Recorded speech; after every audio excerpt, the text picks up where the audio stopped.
तुम्ही पाहत आहे निपाणी न्यूज सौफेर घडामोडी।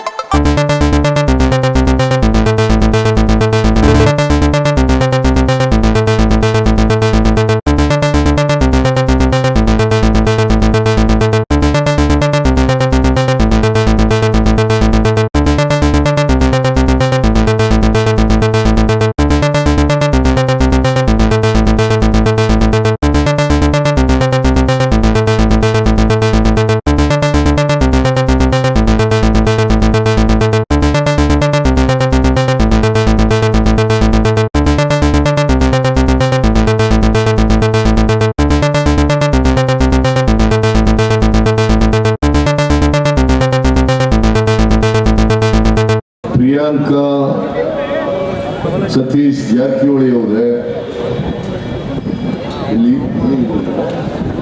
ಪ್ರಿಯಾಂಕ್ ಸತೀಶ್ ಜಾರಕಿಹೊಳಿ ಅವರೇ, ಮಾಧ್ಯಮದ ಸ್ನೇಹಿತರೆ, ಈಗಾಗಲೇ ಅನೇಕ ಜನ ಮುಖಂಡರುಗಳು ನಾನು ಬರೋದಕ್ಕಿಂತ ಮುಂಚಿತವಾಗಿ ಮಾತನಾಡಿದ್ದಾರೆ ಅಂತೇಳಿ ನಾನು ಪೋಸ್ಟ್ಕೊಂಡಿದ್ದೇನೆ.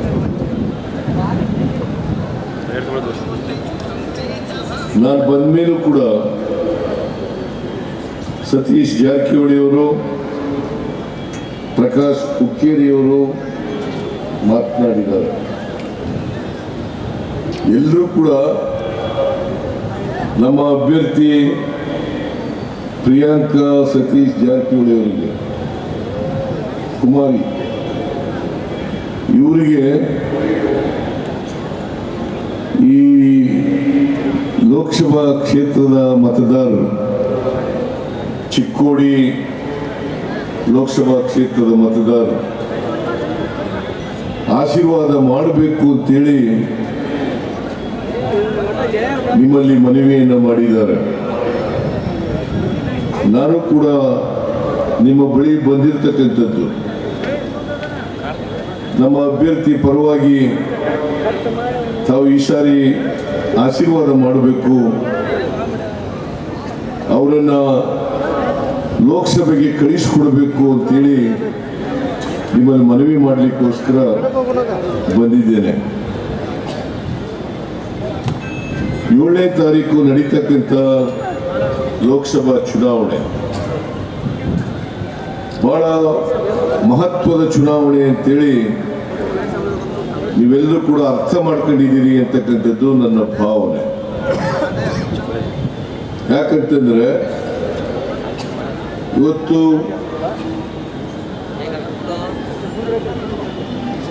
NDA ನೇತೃತ್ವದ ಬಿಜೆಪಿ ಸರ್ಕಾರ 10 ವರ್ಷಗಳಿಂದ ದೇಶದಲ್ಲಿ ಅಧಿಕಾರವನ್ನು ಮಾಡ್ತಾ ಇದೆ. ನರೇಂದ್ರ ಮೋದಿಯವರು ಪ್ರಧಾನಮಂತ್ರಿಯಾಗಿ 10 ವರ್ಷಗಳಾಯಿತು. ಈ 10 ವರ್ಷಗಳಲ್ಲಿ ಏನು ಸಾಧನೆಗಳನ್ನು ಮಾಡಿದ್ದೇನೆ, ಬಡವರಿಗೋಸ್ಕರ ಏನು ಕಾರ್ಯಕ್ರಮಗಳನ್ನು ಕೊಟ್ಟಿದ್ದೇನೆ, ದಲಿತರಿಗೋಸ್ಕರ ಏನು ಕಾರ್ಯಕ್ರಮಗಳನ್ನು ಕೊಟ್ಟಿದ್ದೇನೆ,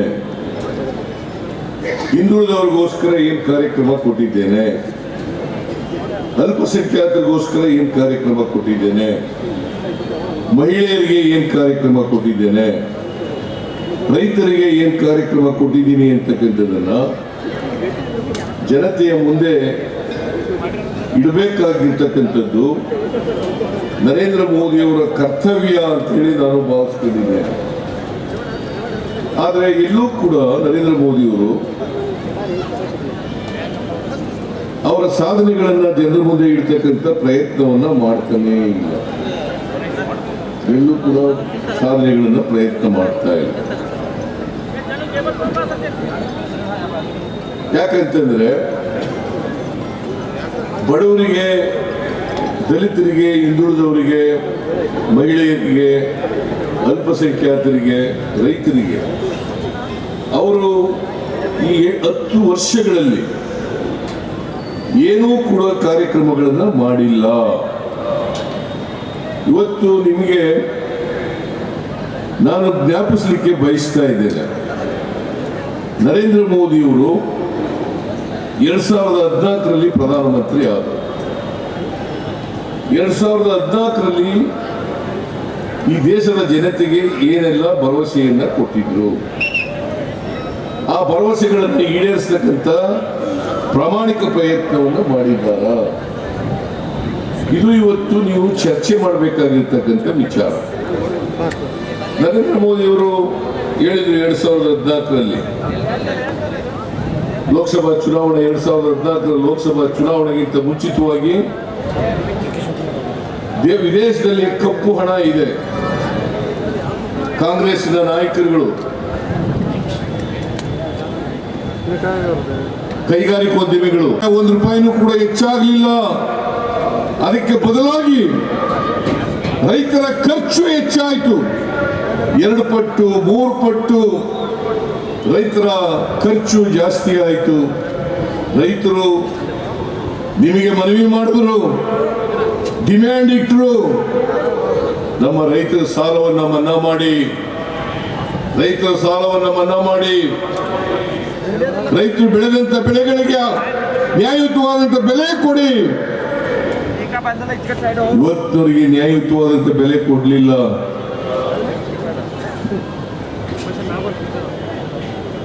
ಕಾನೂನನ್ನು ಮಾಡಿ, ಮಿನಿಮಮ್ ಸಪೋರ್ಟ್ ಪ್ರೈಸ್, ಕನಿಷ್ಠ ಬೆಂಬಲ ಬೆಲೆಯನ್ನ ಕೊಡ್ತಕ್ಕಂಥದಕ್ಕೆ ಕಾನೂನು ಮಾಡಿ ಅಂತ ರೈತರು ಚಳವಳಿ ಮಾಡಿದ್ರು, ಹೋರಾಟ ಮಾಡಿದ್ರು. ನರೇಂದ್ರ ಮೋದಿಯವರು ಜಪ್ಪಯ್ಯ ಅಂದ್ರೂ ಕೂಡ ರೈತರಿಗೆ ಕೊಡ್ಲಿಲ್ಲ. ರೈತರ ಸಾಲವನ್ನು ಕೂಡ ಮನ್ನಾ ಮಾಡಲಿಲ್ಲ. ಆದ್ರೆ ಯಾರ ಸಾಲವನ್ನು ಮನ್ನಾ ಮಾಡಿದ್ರು? ನರೇಂದ್ರ ಮೋದಿಯವರು ಪ್ರಧಾನಮಂತ್ರಿ ಆದ್ಮೇಲೆ ಅಂಬಾನಿ, ಅದಾನಿ ಅಂತ ದೊಡ್ಡ ದೊಡ್ಡ ಕೈಗಾರಿಕೋದ್ಯಮಿಗಳ ಸಾಲ 16 ಲಕ್ಷ ಕೋಟಿ ರೂಪಾಯಿಗಳನ್ನ ಸಾಲ ಮನ್ನಾ ಮಾಡಿದ್ರು. 16 ಲಕ್ಷ ಕೋಟಿ ರೂಪಾಯಿಗಳ ಸಾಲ ಮನ್ನಾ ಮಾಡಿದ್ರು. ರೈತರ ಸಾಲ ಮನ್ನಾ ಮಾಡಿ ಅಲ್ಲಿ ದುಡ್ಡಿಲ್ಲ ಅಂತಾರೆ. ಕೈಗಾರಿಕೋದ್ಯಮಿಗಳು ಅಂಬಾನಿ, ಅದಾನಿ ಅಂತವರ ಸಾಲ 16 ಲಕ್ಷ ಕೋಟಿ ಸಾಲ ಮನ್ನಾ ಮಾಡ್ತಾರೆ. ಇದೇ ಕಾಂಗ್ರೆಸ್ ಪಕ್ಷ ಮನಮೋಹನ್ ಸಿಂಗ್ ಅವರ ನೇತೃತ್ವದಲ್ಲಿ ಅಧಿಕಾರದಲ್ಲಿದ್ದಾಗ, ಇಲ್ಲೇ ಮುನಿಯಪ್ಪನವರು ಕೂತಿದ್ದಾರೆ, 72,000 ಕೋಟಿ ರೂಪಾಯಿಗಳನ್ನು ಮನ್ನಾ ಮಾಡಿದ್ರು. 72,000 ಕೋಟಿ ರೂಪಾಯಿ ಮನ್ನಾ ಮಾಡಿದ್ರು. ನಾನು ಕರ್ನಾಟಕದ ಮುಖ್ಯಮಂತ್ರಿ ಆಗಿರುವಾಗ 2013ರಿಂದ 2018ರವರೆಗೆ ಇದ್ದಾಗ ರೈತರ ಸಾಲ ಸೊಸೈಟಿಗಳಲ್ಲಿ ಬೆಳೆ ಸಾಲ ತಗೊಂಡಿರ್ತಕ್ಕಂಥ 50,000 ರೂಪಾಯಿವರೆಗೆ 27,20,000 ರೈತರಿಗೆ 8,165 ಕೋಟಿಯನ್ನ ಮನ್ನಾ ಮಾಡಿದಂತ ಕೀರ್ತಿ ಕರ್ನಾಟಕದ ಕಾಂಗ್ರೆಸ್ ಸರ್ಕಾರಕ್ಕೆ ಸಲ್ತದೆ ಅಂತಕ್ಕಂಥ ಮಾತುಗಳನ್ನು ಹೇಳಲಿಕ್ಕೆ ಬಯಸ್ತೇನೆ. ಇಲ್ಲೇ ಪ್ರಕಾಶ್ ಹುಕ್ಕೇರಿ ಕಬ್ಬಿನ ಬೆಲೆ ಬಿದ್ದೋಯ್ತು. ಎಷ್ಟು ಸಾವಿರ ಕೋಟಿ ಕೊಟ್ಟನು? 2,000 ಕೋಟಿ. 2,000 ಕೋಟಿ ಕಬ್ಬಿನ ಬೆಳೆಗಾರರಿಗೆ ಬೆಲೆ ಬಿದ್ದೋದಾಗ ಬೆಂಬಲ ಬೆಲೆಯನ್ನ ಕೊಟ್ಟು ಯಾವತ್ತಾರು ಬಿಜೆಪಿ ಸರ್ಕಾರ ₹1 ಕೂಡ ಬೆಂಬಲ ಬೆಲೆ ಕೊಟ್ಟಿದ್ದಾರ? ಕಬ್ಬಿನ ಬೆಳೆಗಾರರಿಗೆ ₹1 ಕೊಟ್ಟಿದ್ದಾರ? ನಮ್ಮ ಸರ್ಕಾರ ಕೊಡ್ತು ಅಂತಕ್ಕಂಥದ್ದನ್ನು ತಿಳಿಸಲಿಕ್ಕೆ ಬಯಸ್ತಾ ಇದ್ದೇನೆ. ಇದೇ ನರೇಂದ್ರ ಮೋದಿ ಅವರು 4ನೇ ಸುಳ್ಳು. ಅಗತ್ಯ ವಸ್ತುಗಳ ಬೆಲೆಗಳನ್ನೆಲ್ಲ ಇಳಿಸ್ಬಿಡ್ತೀನಿ, ಆಹಾರ ಪದಾರ್ಥಗಳ ಬೆಲೆಗಳನ್ನೆಲ್ಲ ಇಳಿಸ್ಬಿಡ್ತೀನಿ, ಬಡವರ ಜೀವನವನ್ನ ಸುಧಾರಣೆ ಮಾಡುತ್ತೇನೆ, ಸಾಮಾನ್ಯ ಜನ ಬಡವರು ಈ ದೇಶದಲ್ಲಿ ಹೆಚ್ಚು ಬೆಲೆಯನ್ನ ಕೊಂಡ್ಕೊಳ್ತಕ್ಕಂಥದ್ದು ಆಗಬಾರದು ಅಂತೇಳಿ ಹೇಳಿದ್ರು. ಅದಕ್ಕೋಸ್ಕರ ಹೇಳಿದ್ರು ನರೇಂದ್ರ ಮೋದಿಯವರು ಅಚ್ಚೇ ದಿನ ಆಯೆಂಗೆ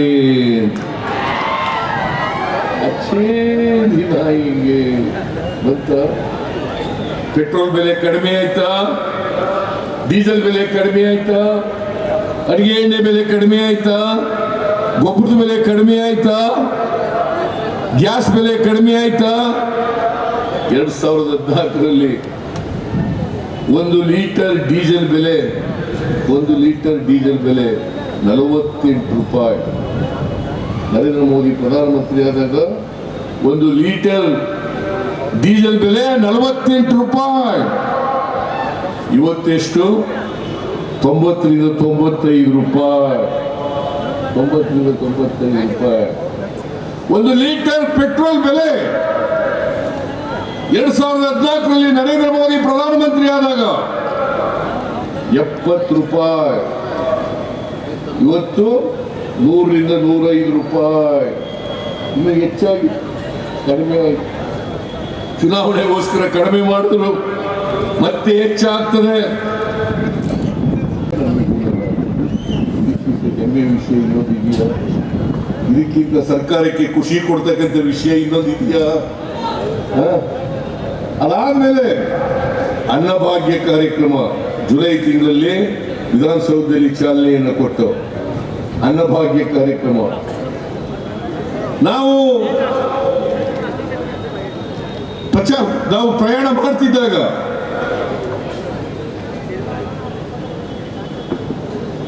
ಎಲ್ಲ ಜನರು ಕೂಡ ಭೇಟಿ ಮಾಡಿ, ನೀವಿದ್ದಾಗ 7 kg ಅಕ್ಕಿ ಕೊಡ್ತಾ ಇದ್ರಿ ಫ್ರೀಯಾಗಿ. ಈ ಯಡಿಯೂರಪ್ಪನವ್ರ ಸರ್ಕಾರ 7 kgಯಿಂದ 5 kg ಮಾಡಿಬಿಟ್ಟಿದೆ.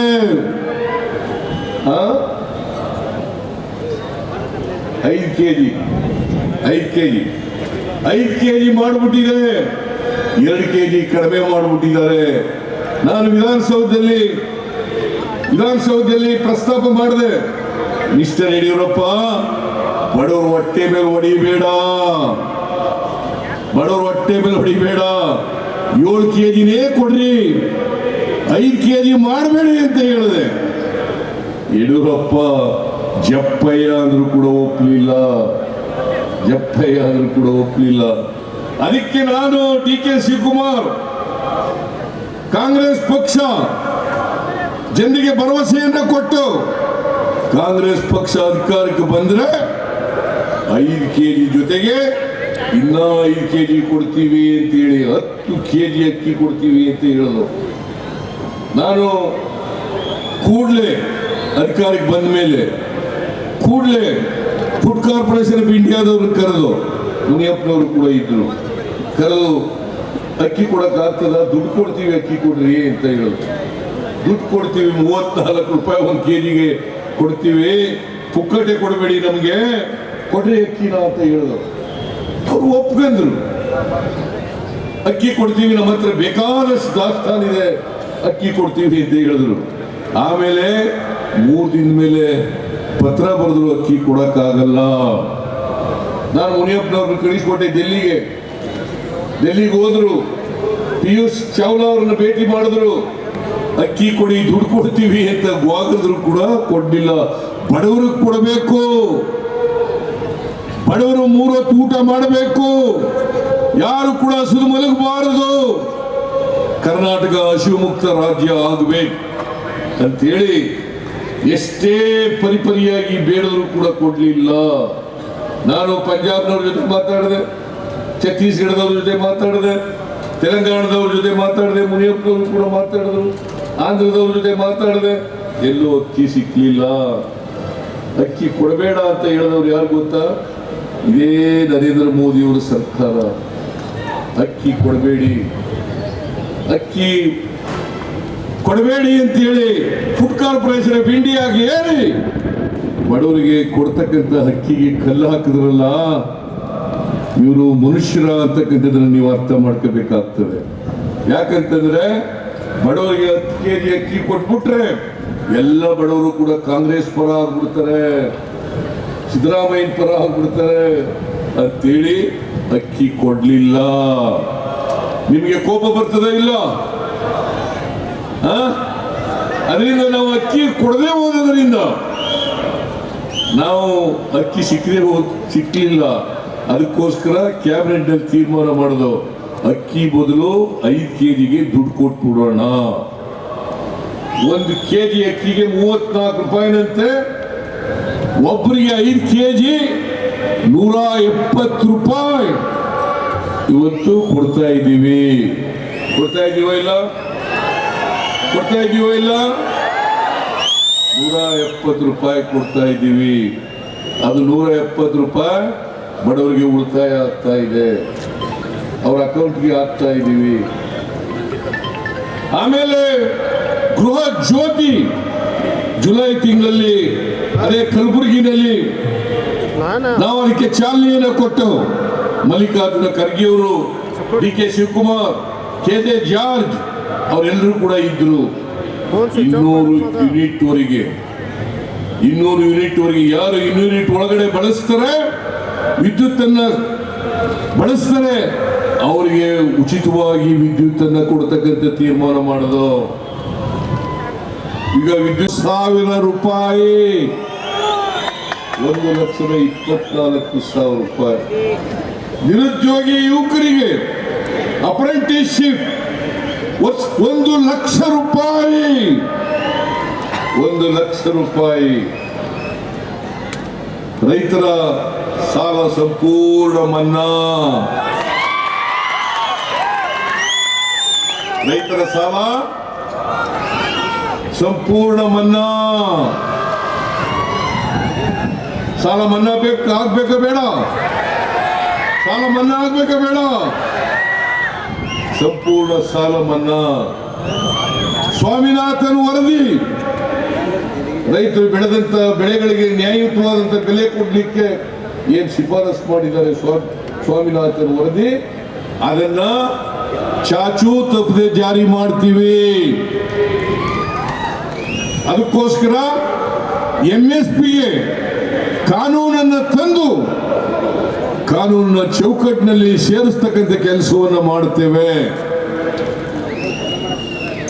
ಇದು ಕಾಂಗ್ರೆಸ್ ಪಕ್ಷ ಕೇಂದ್ರದಲ್ಲಿ ಅಧಿಕಾರಕ್ಕೆ ಬಂದರೆ ಮಾಡ್ತಕ್ಕಂಥ ರೈತರಿಗೆ ಪ್ರಮುಖವಾದಂಥ ಕೆಲಸ. ಸಾಲ ಮನ್ನಾ ಮಾಡೋದು, ರೈತರು ಬೆಳೆದಂಥ ಬೆಳೆಗಳಿಗೆ ನ್ಯಾಯಯುತವಾದಂಥ ಬೆಲೆ ಕೊಡ್ತಕ್ಕಂಥದ್ದು, ಇದನ್ನ ಮಾಡ್ತದೆ. ಆಮೇಲೆ ಈ ದೇಶದ 140 ಕೋಟಿ ಜನರಲ್ಲಿ 140 ಕೋಟಿ ಜನರಲ್ಲಿ ಯಾರು ಇನ್ನೂ ಬಡವರಿದ್ದಾರೆ, ಯಾರು ಅವಕಾಶಗಳಿಂದ ವಂಚಿತರಾಗಿದ್ದಾರೆ, ಯಾರಿಗೆ ಸೌಲಭ್ಯಗಳು ಸಿಕ್ಕಿಲ್ಲ, ಆ ಜನರಿಗೆ ಸಾಮಾಜಿಕ ನ್ಯಾಯವನ್ನ ಕೊಡ್ಲಿಕ್ಕೋಸ್ಕರ ಜಾತಿ ಗಣತಿಯನ್ನು ಮಾಡ್ತೇವೆ. ಜಾತಿ ಗಣತಿಯನ್ನು ಮಾಡ್ತೇವೆ. ಇದು ಕಾಂಗ್ರೆಸ್ ಪಕ್ಷ ಇದಕ್ಕೆ ಬದ್ಧವಾಗಿದೆ ಅಂತಕ್ಕಂಥ ಮಾತುಗಳನ್ನು ಹೇಳಿದ್ದಾರೆ. ಇದ್ರ ಜೊತೆಗೆ ಎಲ್ಲ ಬಡವರಿಗೆ, ಎಲ್ಲ ಜನರಿಗೆ ಆರೋಗ್ಯ ವಿಮೆ, ಇನ್ಶೂರೆನ್ಸ್ 25 ಲಕ್ಷ ರೂಪಾಯಿಗಳ ವಿಮೆಯನ್ನ ಮಾಡಿಕೊಡ್ತಕ್ಕಂಥದ್ದನ್ನು ಮಾಡ್ತೇವೆ. 25 ಲಕ್ಷ ವಿಮೆ, 25 ಲಕ್ಷ ವಿಮೆ. ಇವು ಬೇಕಾ ಬೇಡ? ಬೇಕು ಅನ್ನೋದಾದ್ರೆ ಕಾಂಗ್ರೆಸ್ಗೆ ನೀವೆಲ್ಲರೂ ಕೂಡ ಮತ ಕೊಡಬೇಕು. ಪ್ರಿಯಾಂಕಾ ಸತೀಶ್ ಜಾರಕಿಹೊಳಿ ಅವರನ್ನ ಈ ಸಾರಿ ಗೆಲ್ಲಿಸಿ ಕಳಿಸಬೇಕು.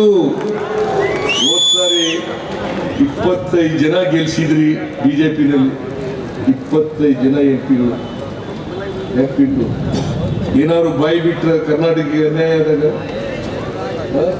ಇಲ್ಲಿ ಯಾರೋ ಜೊಲ್ಲೆ ಬಾಯಿ ಬಿಟ್ಟಿದ್ದಾನ,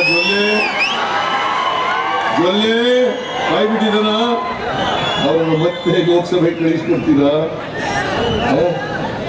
ಲೋಕಸಭೆ ಕಳಿಸ್ತೀರಾ? ಕರ್ನಾಟಕಕ್ಕೆ ತೆರಿಗೆ ಹಂಚಿಕೆಲ್ಲ ಅನ್ಯಾಯ ಆಯ್ತು. 15 ಹಣಕಾಸಿನ ಆಯೋಗ ಶಿಫಾರಸು ಮಾಡಿದ್ದು ಕೊಡ್ಲಿಲ್ಲ. ಅಪ್ಪರ್ ಭದ್ರಾಕ್ ಯೋಜನೆಗೆ ಬಜೆಟ್ ನಲ್ಲಿ ಘೋಷಣೆ ಮಾಡದಂತ ಹಣ ಕೊಡ್ಲಿಲ್ಲ. ಓಲಿ ಕರ್ನಾಟಕದಲ್ಲಿ ಬರಗಾಲ ಬಂತು, 7 ತಿಂಗಳು ಕೊಡ್ಲಿಲ್ಲ. ಕರ್ನಾಟಕದಲ್ಲಿ ಭೀಕರವಾದಂತ ಬರಗಾಲ. ಸುಮಾರು 48 ಲಕ್ಷ ಹೆಕ್ಟೇರ್ ಪ್ರದೇಶದಲ್ಲಿ ಬೆಳೆ ಹಾನಿಯಾಯಿತು, ರೈತರಿಗೆ ನಷ್ಟ ಆಯಿತು. 35,000 ಕೋಟಿ ರೂಪಾಯಿ ಅನ್ಯಾಯ ಆಯಿತು. ಇದನ್ನ ನಾವು NDRF ಫಾರ್ಮ್ಸ್ ಪ್ರಕಾರ 18,172 ಕೋಟಿ ಕೇಳೋದು. ಸೆಪ್ಟೆಂಬರ್ ತಿಂಗಳಲ್ಲಿ ಮನವಿ ಮಾಡೋದು. ಸೆಪ್ಟೆಂಬರ್ ತಿಂಗಳಲ್ಲಿ 7 ತಿಂಗಳಾದ್ರೂ ಕೂಡ 1 ರೂಪಾಯಿ ಕೊಡ್ಲಿಲ್ಲ. ಓಲಿ ಒಬ್ಬ MP 25 ಜನರಲ್ಲಿ ಯಾರಾದರೂ ಕರ್ನಾಟಕಕ್ಕೆ ಬರಗಾಲ ಬಂದಿದೆ ಕೊಡ್ರಿ ದುಡ್ಡನ್ನ, NDRF ದಾನದ ಪ್ರಕಾರ ಕೊಡ್ರಿ. ಕೇಂದ್ರದ ದುಡ್ಡಲ್ಲ, ಅದು ನಮ್ಮ ದುಡ್ಡು, ನಮ್ಮ ತೆರಿಗೆ, ನಮ್ಮ ಹಕ್ಕು. ನಾವು ಪ್ರತಿ ವರ್ಷ 4 ಲಕ್ಷಕ್ಕೂ ಹೆಚ್ಚು ತೆರಿಗೆಯನ್ನು ಕಟ್ತಾ ಇದ್ದೀವಿ. ಕರ್ನಾಟಕ, ಮಹಾರಾಷ್ಟ್ರ ಬಿಟ್ಟರೆ ಕರ್ನಾಟಕ ನಂಬರ್ 2 ತೆರಿಗೆ ಕಟ್ಟೋದ್ರಲ್ಲಿ. ಇಂಥ ರಾಜ್ಯಕ್ಕೆ ಅನ್ಯಾಯ ಮಾಡಿದ್ರಲ್ಲ, ಅನಿವಾರ್ಯವಾಗಿ ನಾವು ಸುಪ್ರೀಂ ಕೋರ್ಟ್ಗೆ ಹೋದೋ, ಅನಿವಾರ್ಯವಾಗಿ ಸುಪ್ರೀಂ ಕೋರ್ಟ್ ಹೋದೋ. ಸುಪ್ರೀಂ